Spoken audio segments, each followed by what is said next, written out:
Very good morning to all of you. Today I am going to start your topic advantages of SI system. इसके दो points already मैं class में discuss कर चुका था. It is coherent system of unit and it is rational system of unit. Coherent system आपको पता है कि SI सिस्टम में आपके पास फंडामेंटल क्वांटिटीज होती है जिसकी हेल्प से आप नई फिजिकल क्वांटिटीज को ड्राइव कर सकते हो. ठीक है, फंडामेंटल क्वांटिटीज को मल्टीप्लाई एंड डिवाइड करके आप नई फिजिकल क्वांटिटीज ड्राइव कर सकते हो. That's why we call it coherent system of unit. Rational system इसलिए बोलते हैं क्योंकि आपकी सिंगल फिजिकल क्वांटिटी के लिए सिंगल यूनिट गिवन है एसआई सिस्टम में. जैसे आपकी एनर्जी है तो आपकी किसी भी टाइप की एनर्जी होगी, वो मस्कुलर एनर्जी हो, काइनेटिक एनर्जी हो, पोटेंशियल एनर्जी हो, हीट एनर्जी हो, न्यूक्लियर एनर्जी हो, कोई भी एनर्जी है तो उसकी एक यूनिट है जूल. वो हर एक टाइप की एनर्जी में आप यूज कर सकते हो. तो एक एनर्जी मतलब एक फिजिकल क्वांटिटी के लिए एक ही यूनिट प्रेस्क्राइब की गई है. उसके बाद थर्ड पॉइंट, ये आपको बताया नहीं गया है क्लास में तो इसको डिस्कस कर रहा हूं मैं. एसआई सिस्टम को मैट्रिक सिस्टम ऑफ यूनिट कहा जाता है. SI system is matric system of unit. Matric system of unit का मतलब क्या होता है, क्या फायदा होता है मैट्रिक सिस्टम ऑफ यूनिट बनने का? इसका मतलब होता है multiples and submultiples of unit are expressed as power of 10. Multiples and submultiples of unit are expressed as power of 10 का मतलब क्या है? मतलब मान लो कहीं पे मुझे 1000 लिखना है. अब 1000 को हम क्या लिख सकते हैं? 10 की पावर 3 लिख सकते हैं. अब 10 की पावर 3 को हम सीधा किलो लिखते हैं. तो अगर कहीं पे किलो लिखा है मतलब कहीं पे 1000 लिखने की जगह मैं सीधा किलो अगर लिखता हूं उसका मतलब क्या है? 10 की पावर 3 ही है. उसके बाद मान लो मुझे कहीं पे 10000 6 टाइम्स जीरो लिखना है, ये लिखना है. तो अगर मैं इतना बड़ा ऐसे लिखूंगा, 1 के पीछे 6 जीरो लिखूंगा तो मेरे लिए काम हेक्टिक हो जाएगा. तो हम क्या करते हैं एसआई सिस्टम में, 10 के ऊपर 6 लिख देते हैं. 10 के ऊपर 6 का मतलब होता है 1000006 टाइम्स. तो 10 की पावर 6 हम लिख देते हैं. इसीलिए थोड़ा सा हमारे लिए काफी इजी हो जाता है. मान लो आपको 1 के पीछे 9 जीरो लिखनी है तो वो आपके लिए काफी दिक्कत वाला काम हो जाएगा. 15 जीरो लिखनी है, दिक्कत वाला काम हो जाएगा. तो हम क्या करते हैं एसआई सिस्टम में, 10 के ऊपर हम पावर लगा देते हैं जितनी भी जीरो हमें चाहिए. तो अगर कहीं पे 10 की पावर 3 लिखा है उसका मतलब क्या है? 1000. 10 की पावर 6 लिखा है उसका मतलब है 1 और 6 टाइम्स जीरो. 10 की पावर 9 लिखा है उसका मतलब क्या है? 1 एंड 9 टाइम्स जीरो. तो इससे हमारा काम काफी इजी हो जाता है. अब यहाँ पे कुछ छोटे ये गिवन है, मतलब ये लिखने के कुछ तरीके हैं. तो फिजिक्स में और आगे आप केमिस्ट्री वगैरह में भी कहीं पे अगर किलो लिखा हो ना तो उसका मतलब है 10 की पावर 3. कहीं पे मेगा लिखा है उसका मतलब है 10 की पावर 6. अगर कहीं पे गीगा लिखा है उसका मतलब होगा 10 की पावर 9. टेरा लिखा है तो 10 की पावर 12. ऐसे ही पेटा लिखा है तो 10 की पावर 15. एक्सा लिखा है तो 10 की पावर 18. जेटा लिखा है तो 10 की पावर 21 और योटा लिखा है तो 10 की पावर 24. आपको सारे याद करने की जरूरत नहीं है.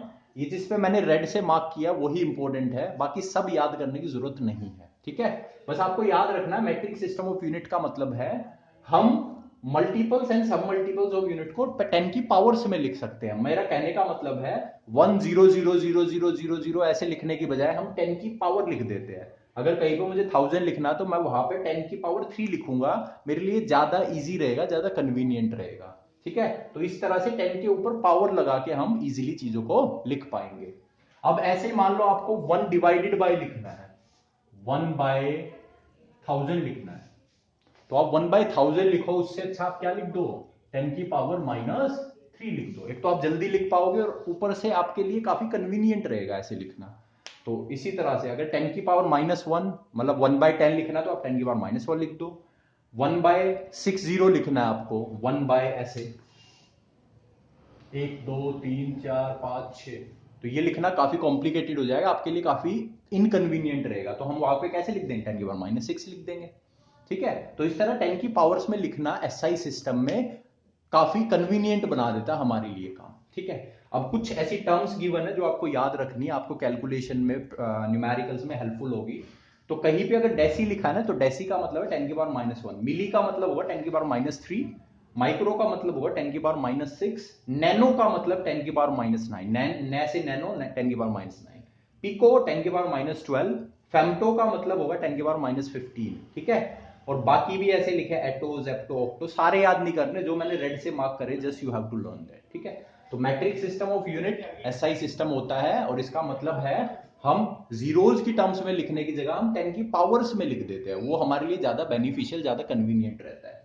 उसके बाद नेक्स्ट आपकी जो है एडवांटेज है वो है it is absolute system of unit. SI system is absolute system of unit का मतलब होता है कि इसमें कोई भी ग्रेविटेशनल यूनिट नहीं है, no gravitational unit in this system. मतलब वो जो जी होता है ना आपका, एक्सेलरेशन ड्यू टू ग्रेविटी, उसको फंडामेंटल यूनिट्स में हमने इंक्लूड नहीं किया है। आपके पास 7 फंडामेंटल यूनिट्स है ना, फंडामेंटल क्वांटिटीज है, उसमें कहीं पे भी स्मॉल जी नहीं था, एक्सेलरेशन ड्यू टू ग्रेविटी नहीं था, और सप्लीमेंट्री यूनिट्स में भी नहीं था, ठीक है। तो वो हमने इसमें इंक्लूड नहीं किया है, इसलिए इसको एब्सोल्यूट सिस्टम ऑफ यूनिट भी कहते हैं। फिर आता है तुम्हारा लास्ट, जो सबको पता ही होता है, बहुत इजी है, कि भाई ये इंटरनेशनल सिस्टम ऑफ यूनिट होता है। जो एसआई सिस्टम है वो इंटरनेशनल, मतलब हर पूरे वर्ल्ड में हर कंट्री में फॉलो होता है, तो काफी बेनिफिशियल रहता है, मतलब हर आदमी को इसकी नॉलेज होती है। तो आपकी टोटल 5 मैंने एडवांटेजेस बताई है। पहली 2 बहुत इंपॉर्टेंट है, इनको एग्जाम में सेपरेटली भी पूछा जाता है। उसके अलावा मैट्रिक सिस्टम ऑफ यूनिट में आपको ये जो चीजें सीखने को मिलती है ना, बड़ी बेनिफिशियल रहती है न्यूमेरिकल पॉइंट ऑफ व्यू से, ठीक है। फिर absolute system and international system of unit ये भी है। तो पेपर में आपको कोई भी अगर एडवांटेज पूछे तो any 3 you have to write, कोई भी 3 लिखनी होती है। अगर सेपरेटली एक्सप्लेन करवा रहा है तो आपको एक्सप्लेन करनी पड़ेगी। फिर से बता रहा हूं, ये जो मैंने लिखे ये आपको सारे याद नहीं करने, जो मैंने रेड से मार्क करे पहले ट्राई करना, आप इनको याद करो, ठीक है। धीरे धीरे याद हो गया आपको, धीरे धीरे आपको इनका यूज भी पता चलेगा जब न्यूमेरिकल्स आएगी, ठीक है। अभी यूज नहीं पता चलेगा, न्यूमेरिकल्स में यूज पता चलेगा, तो तब तक के लिए इनको ट्राई करना याद करने की। Now I am moving on to the last topic of your system of unit. System of unit chapter का लास्ट टॉपिक की तरफ बढ़ रहा हूं, that is your practical units. Now I am going to start with your some practical units. Practical units मतलब जो आपको अब साइंस में जब आगे बढ़ोगे तो आपको ये यूनिट्स आपको बहुत यूज होने वाली है, बहुत काम आने वाली है।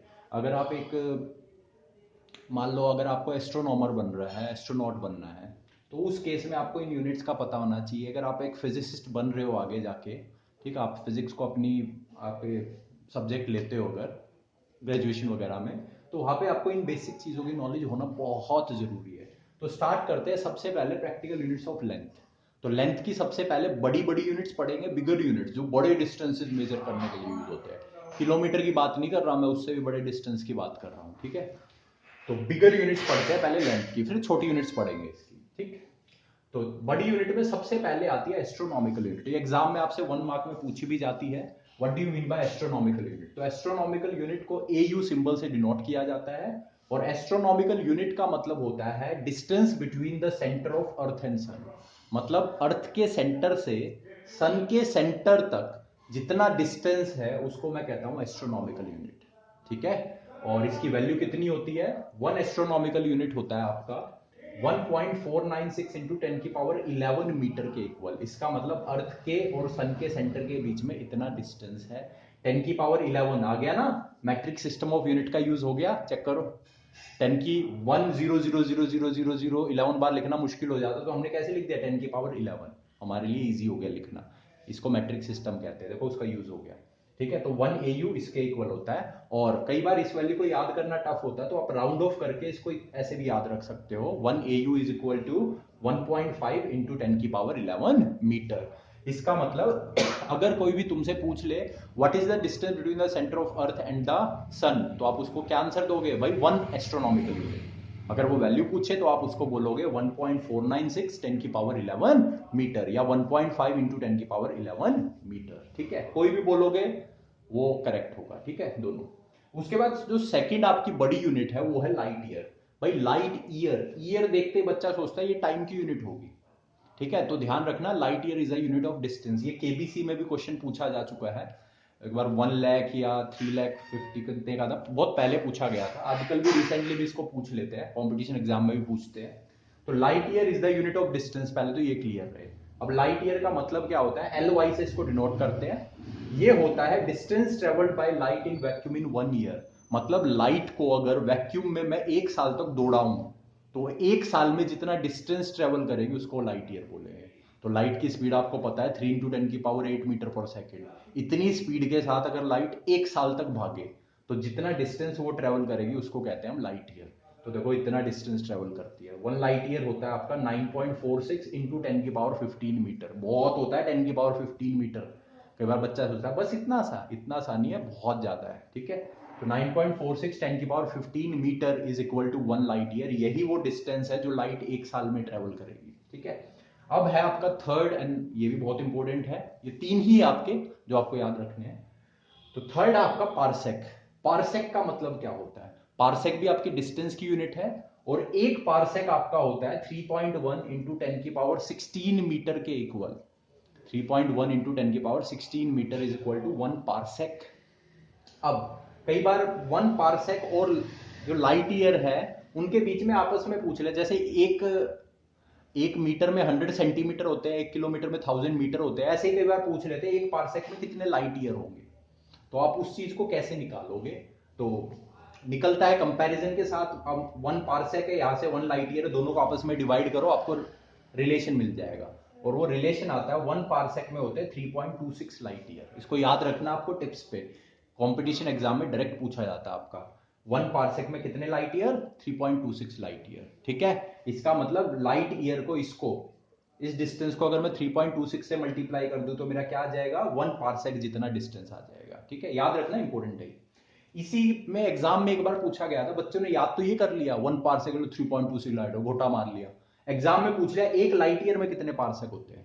जैसे आपसे पूछ लेते हैं ना, बच्चे से ये पूछ लिया 1 मीटर में भाई 100 सेंटीमीटर, बच्चे ने ये तो याद कर लिया। अब बच्चे से एग्जाम में पूछ लिया 1 सेंटीमीटर में कितने मीटर होते हैं, और बच्चा कंफ्यूज हो गया। कंफ्यूज क्या होना है इसमें, 1/100 को इस तरफ शिफ्ट करो, कितना आएगा 10 की पावर -2 मीटर, ये बन जाएगा, ठीक है। इस तरह से तो ऐसे ही पूछा गया था 1 लाइट ईयर में कितने पारसेक। तो आप कर सकते हो, दोनों को आपस में डिवाइड करके निकल जाएगा। लाइट ईयर को ऊपर रख लो, पारसेक को नीचे रख लो, तो आपका आंसर आएगा 0.305 पारसेक। राउंड अबाउट इतना आता है, इसको याद कर सकते हो, आपको आंसर मिल जाएगा।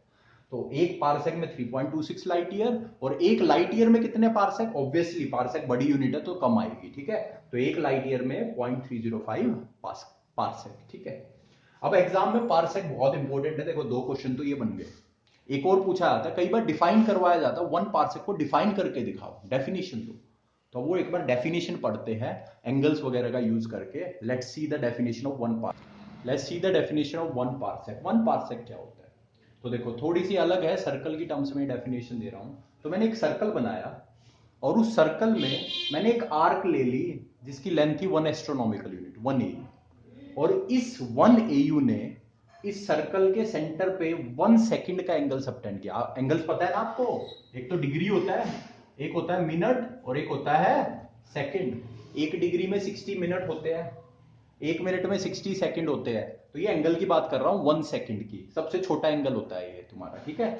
तो अगर एक सर्कल में 1 एस्ट्रोनॉमिकल यूनिट की आर्क सेंटर पे 1 सेकंड का एंगल सबटेंड कर दे, तो उस सर्कल का रेडियस जो होगा वो 1 पारसेक के इक्वल होगा, ठीक है। तो 1 parsec is the radius of circle in which arc of 1 AU, 1 astronomical unit की arc subtend angle 1 second at the center।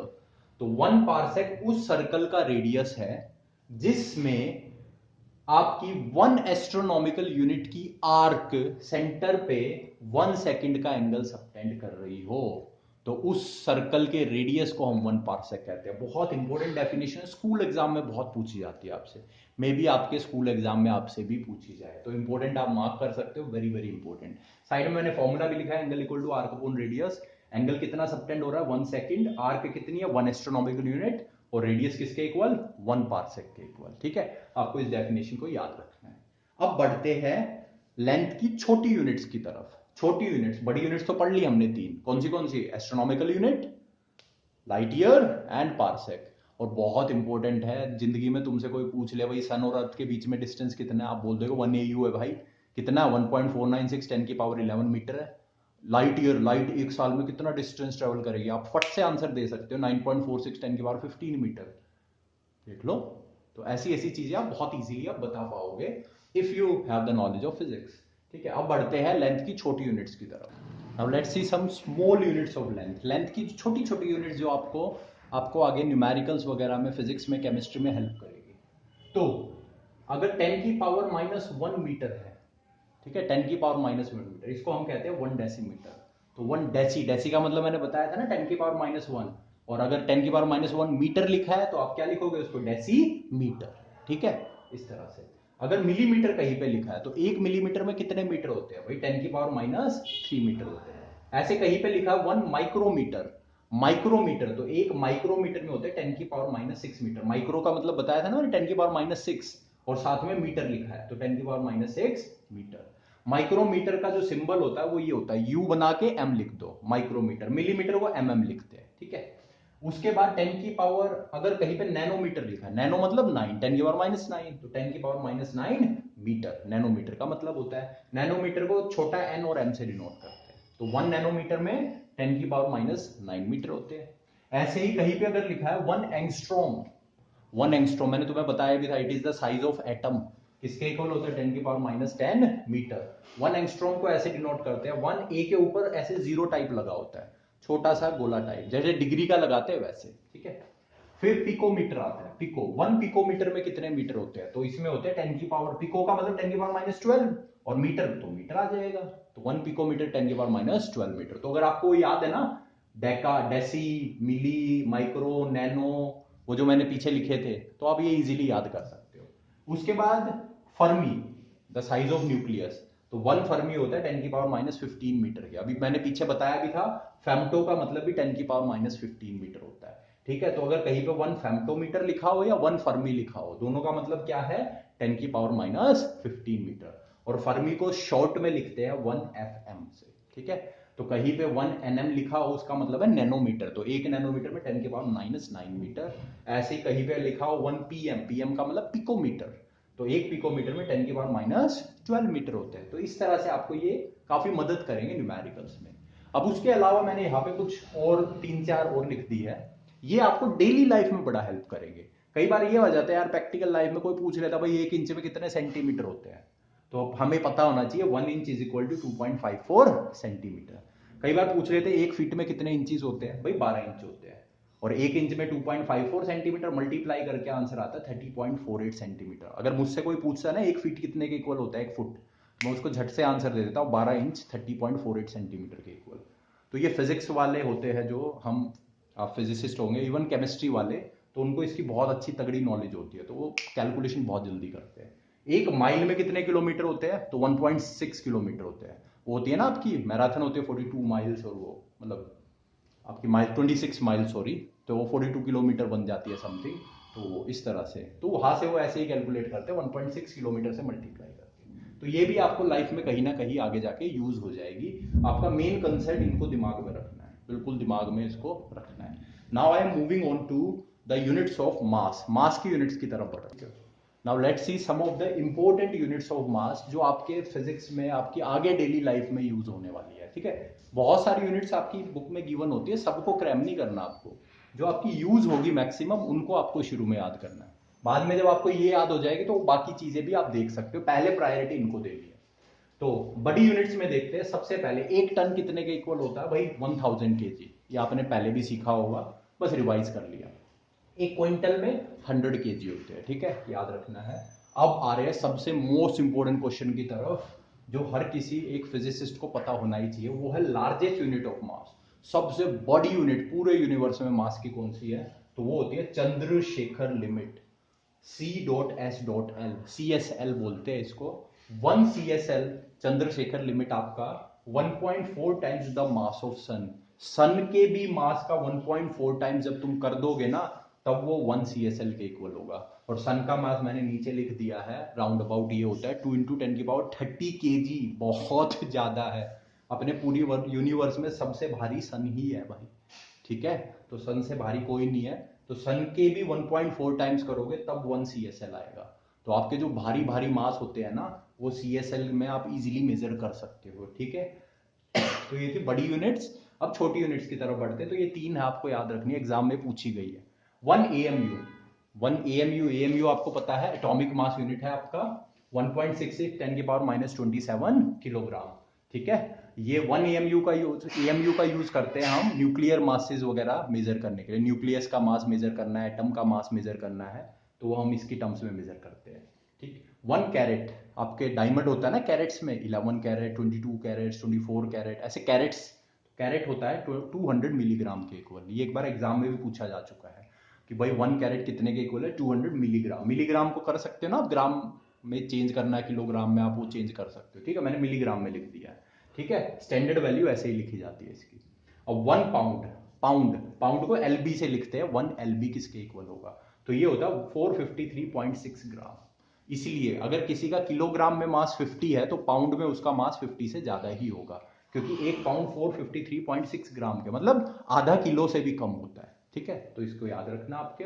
इसका मतलब अगर मैं 1 किलो में देखूं तो 1 किलो में आपके 2 से ज्यादा पाउंड आ जाएंगे, ठीक है, 2 पॉइंट समथिंग पाउंड आ जाता है, ठीक।